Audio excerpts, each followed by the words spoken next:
Pernah nggak sih kamu mikir gimana caranya biar pengajuan pinjaman kita itu langsung dapat iya dari bank? Nah, di sini kita bakal coba bongkar rahasianya.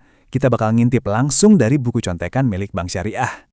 Mungkin kamu lagi ngincer gadget baru buat ngonten, atau laptop dengan spek dewa, atau bahkan motor listrik yang lagi ngehits itu. Kita semua pasti punya barang impian kan? Tapi ya gitu, harganya nggak main-main. Nah, disitulah kita butuh bantuan pembiayaan. Pertanyaan besarnya adalah, gimana sih caranya kita bisa meyakinkan bank kalau kita ini orang yang bisa dipercaya buat dikasih pinjaman?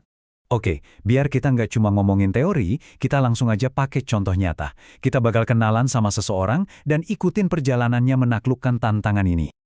Kenalin, namanya Bayu.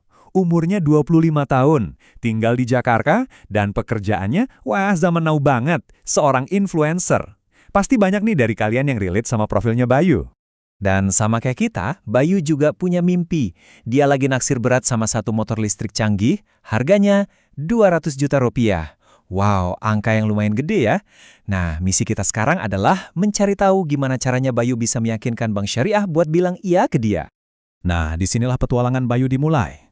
Ini bukan sekedar ngisi formulir terus tanda tangan ya. Ini lebih kayak misi buat memecahkan kode bank. Karena pada dasarnya bank itu cuma pengen tahu satu hal. Apakah orang ini, si Bayu ini adalah investasi yang aman buat mereka? Atau jangan-jangan malah berisiko? Jadi, kode rahasia ini namanya apa sih? Namanya analisis 5C plus 1S. Anggap aja, ini kayak checklist wajib yang dipakai sama Bank Syariah buat nge-scan calon nasabahnya. Tujuannya simple kok. 1, mastiin duitnya balik. 2, mastiin semuanya halal dan sesuai syariah. Oke, jadi apa aja sih isi dari checklist ini? Ada 6 poin utama yang bakal jadi rapornya si Bayu. Pertama itu karakter, terus capacity alias kemampuannya bayar, capital atau modal sendiri, collateral yaitu jaminan, condition atau kondisi ekonomi, dan yang paling spesial dari Bank Syariah yaitu Syariah Compliance. Oke, sekarang ayo kita bedah satu-satu. Kita bakal lihat langsung gimana Bayu ngelewatin tiap pos pemeriksaan ini demi motor impiannya. Poin pertama, karakter. Ini soal kepercayaan. Bank itu pada dasarnya nanya, ini orang bisa dipercaya nggak ya?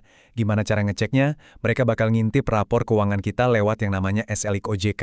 Nah, di situ kelihatan semua riwayat pinjaman kita. Kabar baiknya, buat Bayu, rekam jejaknya bersih, plus reputasi online-nya sebagai influencer juga positif. Checklist pertama, lolos. Lanjut, yang kedua, capacity. Ini murni soal matematika. Kamu sanggup bayar cicilannya nggak? Aturan mainnya gini.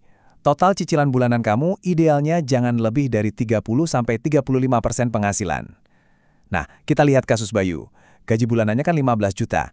Nanti cicilan motornya itu cuma 25% dari gajinya. Wah, ini sih aman banget, masuk zona hijau. Checklist kedua, beres. Oke, yang ketiga, capital alias modal. Bank itu pengen lihat keseriusan kita. Mereka nggak mau dong kalau kita datang modal nekat aja, minta dibiayain 100% penuh. Kita juga harus ikut berkeringat.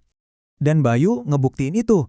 Dia udah siapin DP atau uang muka sebesar 25% dari kantongnya sendiri. Ini nunjukin kalau dia juga ikut ambil resiko.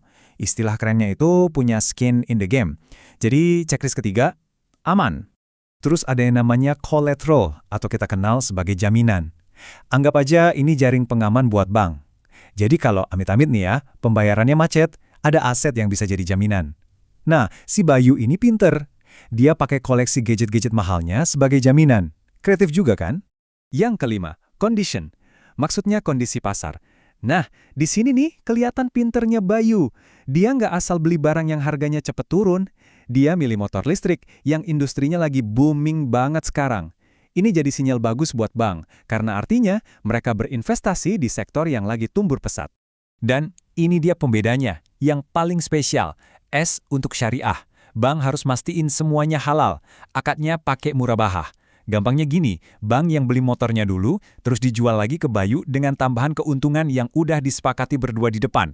Jadi jelas ya, ini murni jual beli, bukan pinjam uang berbunga. Dan pastinya motornya juga halal. Checklist terakhir, tuntas. Oke, Bayu udah ngelewatin semua ujian dari bank. Karakternya oke, kapasitinya aman, kapitalnya ada, kolateral siap, conditionnya mendukung, dan aspek syariahnya terpenuhi. Pertanyaan utamanya sekarang, apakah semua ini cukup buat dia dapetin motor impiannya?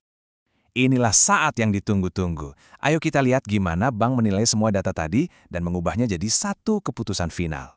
Dan inilah dia rapor akhir Bayu. Coba kita lihat. Wow, karakter, condition, sama syariah dapat skor sempurna, 5. Capacity dan capital juga kuat banget di skor 4. Nah, kolateralnya dapat skor 3. Ya, wajar lah ya, mungkin karena nilai gadget bisa turun. Tapi, totalnya 26 dari 30. Ini skor yang tinggi banget, sangat meyakinkan buat bank. Jadi, jawabannya adalah disetujui. Yes! Bayu akhirnya berhasil dapetin pembiayaan buat motor listrik impiannya. Keren banget! Cerita Bayu tadi itu keren, tapi ini bukan cuma soal motor listrik. Ini sebenarnya contekan buat kita semua. Jadi, pelajaran apa nih yang bisa kita ambil biar kita juga bisa naik level secara finansial? Intinya ada 4 hal penting yang bisa langsung kamu terapkan. 1. Bangun rekam jejak keuangan yang bersih. Itu adalah karakter kamu. 2. Jaga rasio utang kamu tetap rendah. Itu capacity kamu. 3. Mulai dari sekarang, rajin nabung buat DP. Itu capital kamu. Dan 4, jadilah pembeli yang cerdas, lihat tren ekonomi. Itu adalah condition. Kisah Bayu ini nunjukin ke kita kalau dapat persetujuan dari bank itu bukan untung-untungan, tapi soal persiapan yang matang.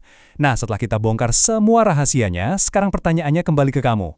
Apa langkah pertama yang akan kamu ambil buat mulai perjalanan finansialmu sendiri?